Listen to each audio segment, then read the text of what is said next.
registration has now opened for the World Food Championship. So if you're interested, it doesn't matter if you're a home cook, a professional chef, or you have a great interest or passion for cooking, jump onto the website, check it out and register today. I recently won the World Seafood title over in Dallas, Texas, representing Australia.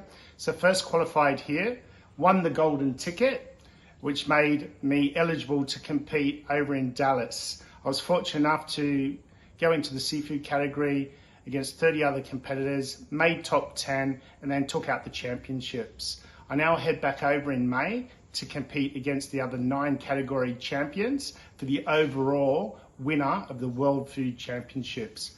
I've been interested in cooking from the age of 12, professionally qualified and trained.